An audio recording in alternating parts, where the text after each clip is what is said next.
It's Sunday, and I am making gluten-free spaghetti today. The great thing that I'm using today is Shirataki noodles. They are a fibrous plant, and all you do is buy them like this, rinse them, and then you put them in whatever sauce you're making. So if you're going to make an Alfredo, you can use this in place. I'm making a red sauce today. When I give up my nightshades in 2 months, I'll be making them in my tomato sauce. So shirataki noodles, you can have store-bought marinara. I have organic, grass-fed organic ground beef, fresh oregano, fresh thyme, fresh basil, one of my favorite things. Oh, garlic, I have it pre-made, and an onion that I'm going to chop up. So we're going to use the magic of video right now, and I will be back with everything chopped and diced. Onion gets small chop, and then chiffonade your basil, oregano, and thyme. And I'll show you how to do that when you come back. My pan is hot, warmish to the touch. I'm going to put a piece of onion in there and see if I hear it sizzle.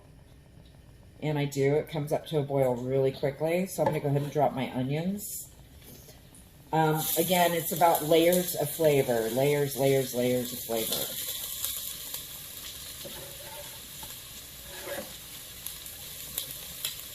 Okay. So we're just going to give the onions a little stir. And let them cook away. So the onions are going to...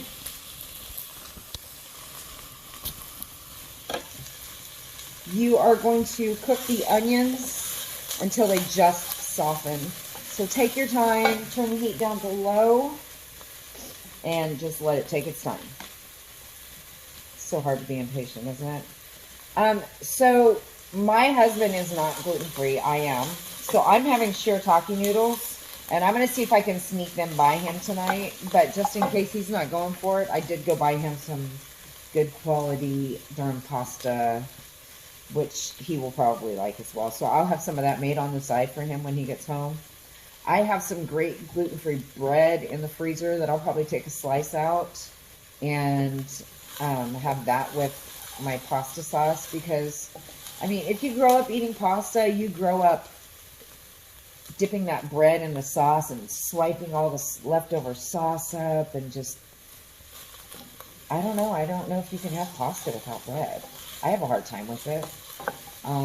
But again, pasta and bread are two of my favorite foods on the planet, and chocolate, probably those three. I found some great chocolate today, some sugar-free chocolate that I'll share later on in the week with you. I'm a big snacker as well. I found some great snacks today, so I can share those with you this week as well. Okay, so my onions have slightly softened. They're light yellow in color. I'm going to go ahead and add a little bit of garlic. This would probably be equal to, if you want to do it fresh, 2 cloves. If you're getting it out of the jar, a good squeeze. And again, garlic burns really fast, so make sure that your heat's on low.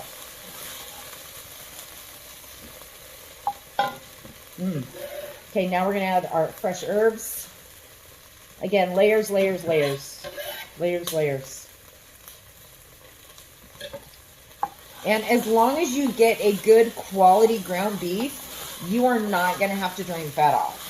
So you want at least 92%.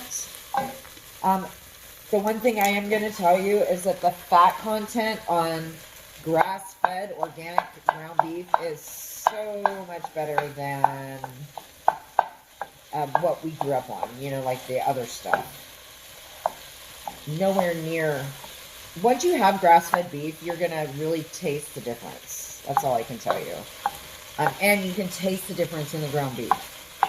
You can taste the difference in a steak. You can taste the difference in stew. You really can.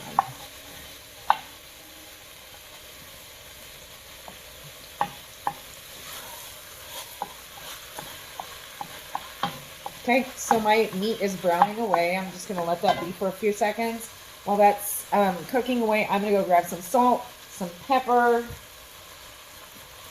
and I think that's about it for now. I'll be right back.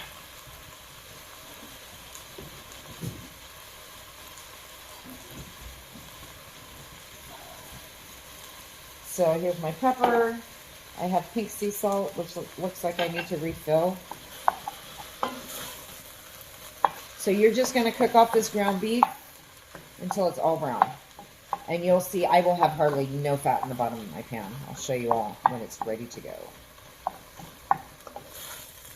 So do you have a favorite memory, a favorite pasta memory? My favorite pasta memory is the very first time I made pasta from scratch. And I remember that it took me 6 hours because I'm kind of a perfectionist. And with pasta, when you make it from scratch, you have to mix it all together, and then you have to wrap it in plastic wrap, and you stick it in the fridge, and you leave it there for 2 hours, and then you bring it out, and I'm busting out this pasta roller on my KitchenAid mixer that cost me a ton of money, and I'm just like, I'm gonna do this, right? And I remember I made so much pasta dough, I had no idea that this recipe was going to go as far as it did.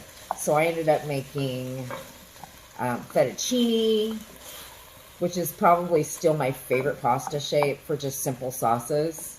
I made some shrimp raviolis, and we ate pasta for days, upon days, upon days. I will tell you this also, that fresh pasta does not store well in the refrigerator. You've got to use it within a couple of days, especially because the pasta that I was making had an egg in it. I've made some gluten-free pasta out of cassava flour, coconut oil. It turns out all right. It turned out all right. But again, nothing has the bite. I'm still trying to find something with that bite of that other pasta. My ground beef is about ready. There's no fat in my pan. I'm going to open up my pasta. By the way, that was a great trick, right? So jars, you know, and my hands don't grab things anymore like they're supposed to. The arthritis is really bad. But if you hit the bottom of your jar, it releases the vacuum seal. And, oh my goodness. It will release the seal so that you can open it easily. So here's the next one. I'm making extra.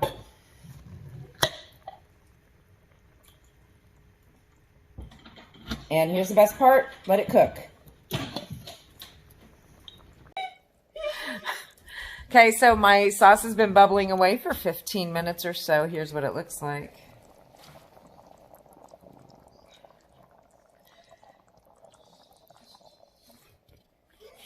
I'm laughing at my daughters right now. I'm going to give it another stir. Oh my goodness gracious. So if you're going to add the mushrooms, make sure you add your mushrooms at the beginning so that they saute off as well. Sometimes I add carrots. I like diced carrots in my spaghetti. It's kind of weird. I added salt and pepper. I'm going to give it a stir, leave it alone for another 15, 20 minutes, and then I'm going to go ahead and rinse my noodles. The great thing about shiratakis is that you don't have to cook them. You just have to rinse them really, really well, and then coat them with your sauce. Spaghetti, last go. Here we go. So here are my shirataki noodles. Look at them. Don't they look like pasta? And they're al dente. Yum. Spoonful of sauce. Yum. What do I need? Need some fresh basil. And just rip it up. I mean, if you want to chiffon on it, you can, but I'm just going to rip it up.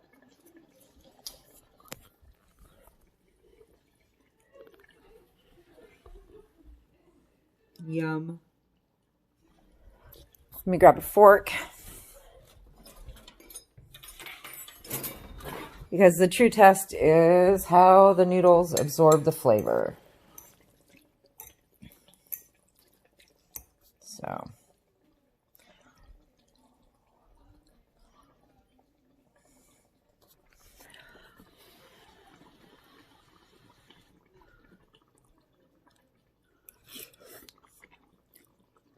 Mmm. Wow.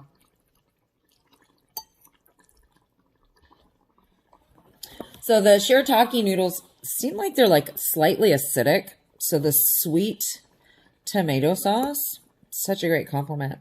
I also heard they have shirataki rice, which I'll be trying probably next week as well. In the meantime, eat healthy, get out and move, and I will see you guys tomorrow. Bye.